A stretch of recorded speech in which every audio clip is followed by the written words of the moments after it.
ব্রাহ্মণবাড়িয়ার আলোচিত যুব মহিলা লীগ নেত্রী উম্মে হানি সেতুকে গ্রেফতার করেছে পুলিশ। গ্রেফতারের পর শনিবার দুপুরে তাকে আদালতে পাঠানো হয়। এর আগে শুক্রবার রাতে রাজধানীর ধানমন্ডিতে আবাহনী খেলার মাঠ এলাকা থেকে আটক করা হয় তাকে।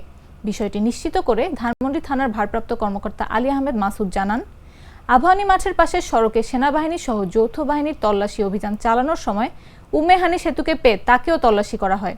এ সময় তার মোবাইল থেকে কিছু তথ্য পাওয়া যায়। তখন জানা যায় তিনি যুব মহিলা লীগের নেত্রী।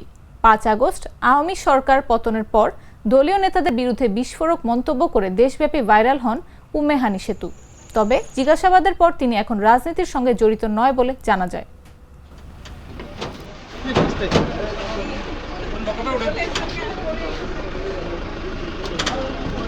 উম্মে হানি সেতু যুবলীগ নেত্রী, জেলা যুবলীগের সহসভাপতি, যুব মহিলা লীগের। তাকে ধানমন্ডি থানা পুলিশের সহযোগিতায় ধানমন্ডি থেকে গ্রেফতার করা হয়েছে।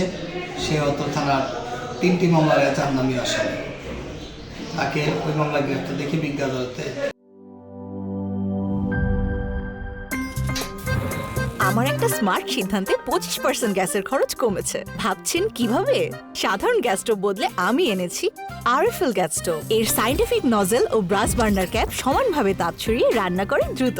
তাই গ্যাসও বাঁচায় 25%, টাকাও বাঁচে 25%। আরএফএল গ্যাস স্টোভ নিরাপদ ও গ্যাস সাশ্রয়ী।